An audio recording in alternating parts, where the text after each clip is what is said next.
Jared Kushner, Ivanka Trump and the 3 children arriving in West Palm Beach, Florida, en route to Mar-a-Lago in March. Stephen Crowley. The New York Times. Dick Deckle, a Brooklyn-based mother of 3 who writes the lifestyle blog Girl Plus 2, shares a lot of her life on Instagram. A photo from last month shows her and her children eating sandwiches in their underwear.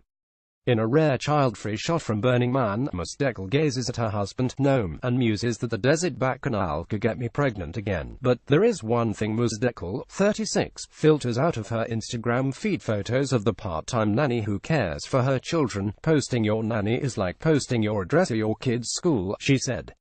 It's too much information. Nannies are often lauded as indispensable to keeping modern families afloat, but even as the rise of Instagram stories, the 15-second blips that self-destruct after 24 hours, encourages peak parental overshare. 793,000 followers of Eva Chen, Instagram's director of fashion partnerships, know she packed a whale-shaped sandwich for her daughter, Bren, this week. Nannies are hardly ever included in the picture. Some appear only as floating hands, popping a blueberry into a toddler's mouth. "They're the forgotten faces," said Tammy Gold, a family therapist and author of Secrets of the Nanny Whisperer, a practical guide for finding and achieving the gold standard of care for your child. Perigee, 2015. Nobody puts it out there. This isn't just the case on Instagram. Angelina Jolie and Brad Pitt reportedly employ multiple nannies for the 6 children, but they're never seen in paparazzi shots. Nor is Maria Borello, the time nanny to Prince George and Princess Charlotte. But something about Instagram's ostensible greater intimacy, perhaps, makes the exclusion more jarring. Ivanka Trump leaves her nanny out of frequent Instagrams of her 3 children. It's been noted that she mentions the word nanny but once in her book, Women Who Work. One may think parents just want to take credit for all the child care, but there are also potential security concerns. They don't want to promote that this might be a nanny for child of means, said Seth Norman Greenberg, marketing director at Pavilion Agency, a high-end domestic staffing company based in New York. A nanny's immigration or income status can also be a deterrent. In the last 9 years, Oliver Quillier, a producer and father of 2 in the Bronx, has posted exactly 1 photo on Instagram of his beloved nanny, Lynn, whose last name he withheld for similar reasons. "If it weren't for the under-the-table pay we give her, I would probably post way more photos of her," Mr. Quillier, 47, said. But when oversharing parents omit nannies on Instagram or Facebook, it can indeed be intended to shape perception of their own characters. "I think many of us on social media, probably subconsciously, want to perpetuate this idea that we're doing it all on our own," said Natalia Melman-Petrozella, an associate professor of history at the New School and a mother of 2. Ms. Petrozella is a self-described exhibitionist on Facebook, but it wasn't until 5 years after she and her husband hired the nanny, Nancy Peter, that she realized she'd never posted a photo of the woman they consider a third parent.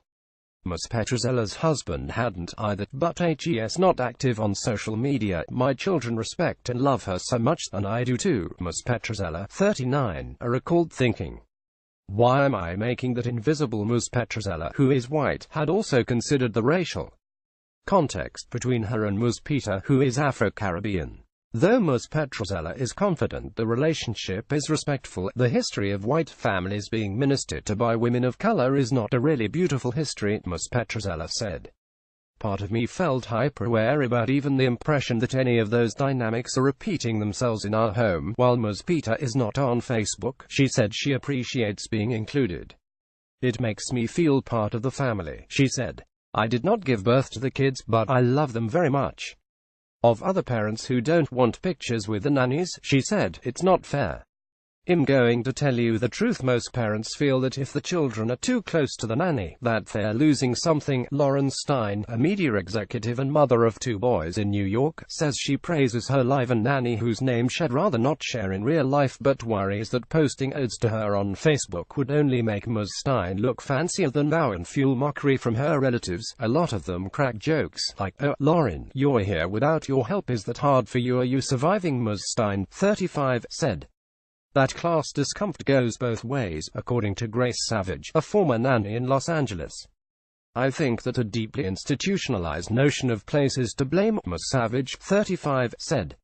The domestic doesn't feel welcome in the photo, and the employer feels no inclination to extend such welcome, according to Ms. Gold. Lifting the veil of secrecy and posting more about nannies on Instagram and Facebook would be a new way to value them, while also getting real with other parents about what it takes for working moms and dads to juggle it all. It's great to say, "I have help," Ms. Gold said. Andrea Leventhal, the style and beauty director at People magazine, is a rare parent who does so on social media. Last week, she posted an Instagram story of her 1-year-old son, Saxon, perched on the lap of his nanny, Anne-Marie, who did not want her last name published. "She's such a part of the fabric of this squad," Ms. Leventhal, 38, said. "I wouldn't even think about cropping her out." A version of this article appears in print on November 12, 2017, on page ST2 of the New York edition with the headline "The nanny is out of the picture."